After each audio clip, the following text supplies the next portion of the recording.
Good day mga ka-sports natin dyan. Choco Mucho dadaan rin sa unang pagsubok matapos nga sa magaganap nila harapan ng Akari Chargers. Akari Chargers balak patiklupin ang Choco Mucho. Magaganap nga ang kanilang salpukan sa January 31 sa pagbubukas nga ng PVL All Filipino Conference. Magkakasubukan agad kung sino ba talaga ang mas matatag sa dalawang team na ito. Choco Mucho ba or ang Akari Chargers? Makailan conference na hindi na nanalo ang Choco Mucho kontra sa Akari Chargers. Ngayon conference ba sa PVL 2026? Makalusot na kaya sila lalot sa pagpasok nga ng ating Ea Laure at Sisi Rondina? Malaki talagang maiaambag nila sa team ng Choco Mucho. Akari Chargers makakatikim ba ng kauna-unahang pagkakatalo? At syempre, may kanya-kanya na tayong mga prediction kung sino ba talaga ang magwawagi.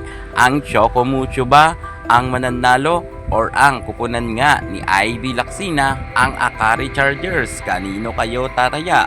Well, paghaharap-harapin natin ang kanilang mga players kontra sa malakas raw na team ngayon na Akari. Alamin ang buong detalye, pero bago ang lahat, subscribe ka muna, click ang ating notification bell para lagi kang updated sa lahat ng issue sa volleyball. Susunod na!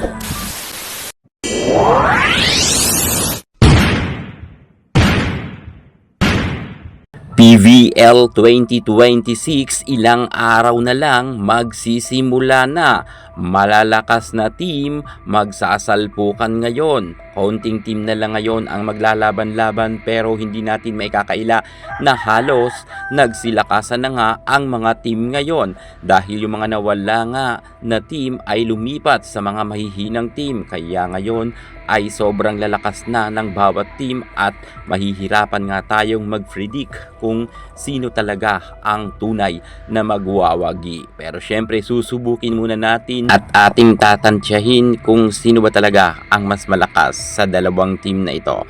Ang kupunan ni Gretchen Soltones or ang kupunan ni Sisi Rondina. Well, paghaharap-harapin na muna natin ang mga players nila. Sino ba talaga ang mas matatag? Sino ang uuwing nakangiti at sino ang uuwing luhaan? Unahin na nga natin dito ang salpukan ng dalawang setter. Dina Wong, Choco Mucho kontra naman kay Mars Alba. Well, noon pa man ay marami nagsasabi na mas angat na itong si Mars Alba kay Dina Wong. Pero ngayong PVL 2026 patutunayan ni Boss D na siya talaga ang mas angat na setter. Lalo't bumalik na ang kanyang mga magagaling na spiker.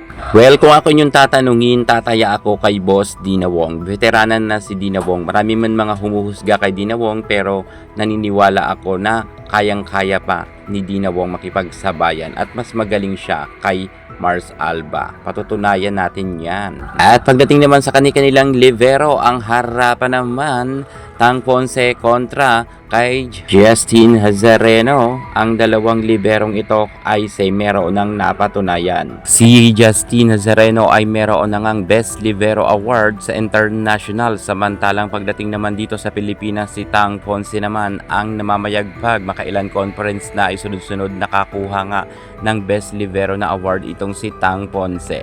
Pagdating sa Pilipinas, mas angat nga si Tang Ponce, pero sa international, meron naman award si Justin Hazareno. Magandang pukpukan to pagdating sa floor defense. Pagdating naman sa middle blocker, middle attacker, dito naman tayo sa harapan, Madi Madayag kontra kay Celine Domingo. Magkakasubukan ang dalawang magandang players na ito kung sino ba sa kanila ang mas magaling na middle blocker. Well, si Madi Madayag ay nagkaroon na ng mga appearance sa international, samantalang si Celine Domingo ay nagkaroon na nga rin ng appearance pagdating rin sa international. Same sila na naging import na, kung kaya magandang labanan rin ang dalawang ito. Masasabi ko na pantay lang ang kanilang angkin kagalingan. Depende na lang to sa mga set kung sino ba talaga ang mas aangat kay Celine Domingo at kay Madi Madayag. Dumako naman tayo kay Dindin Manabat at kay Fifi Sharma. Well, pagdating naman kay Manabat labat, wala na tayong masasabi dyan. Marami na siyang napatunayan kahit sa international ay makailan beses na rin siyang naging import. Japan, Thailand ay kinuha na siya noon. Samantalang sa kasalukuyan, si Fifi Sharma naman ay namamayagpag sa Alas, Pilipinas. Same sila. Ang galing, kaya magandang laban rin to pagdating sa middle blocker. Pagdating naman sa opposite hitter, kay Cato Lintino at Ellie Soyod, well, marami nagsasabi na mas angat na ngayon si Ellie Soyod, pero may mga time rin na medyo inaalat rin siya. Cato Lintino, para sa akin ay angat pa rin to. Dahil bintahi pa rin kapag meron kang height. At si Cato Lintino ay marami na rin naging experience pagdating sa laban nila dito nga sa Pilipinas. At may chemistry na siya kay Dina Wong. Kung baga, kapado niya na ang mga set ni Boss D. At eto na ang mas matindi, ang harapan naman ni Cici Rondina versus kay Gretchen Saltones. Dalawang outside hitter na palaban, dalawang veterana, dalawang mautak. Pero syempre, para sa akin ay angat itong si Cici Rondina. Bagamat sa NCAA ng panahon ng collegiate ay angat nga itong si Gretchen Saltones, pero sa kasalukuyan ay mas umangat na sa kagalingan itong si Cici Rondina. Kaya't kinakailangan ng kabahan dito ang Akari. Mukhang una silang mapapatiklop sa salpukan nilang ito. Mas malakas si Cici kontra kay Gretchen. Pero syempre, si Saltones magaling rin yan at may ibubuga rin. Pero doon tayo kay Cici Rondina. At pagdating naman sa harapang Ea Laure kontra naman kay Barbie Ivy Laksinan, nako, mukhang dito ay titiklop si Ibiang.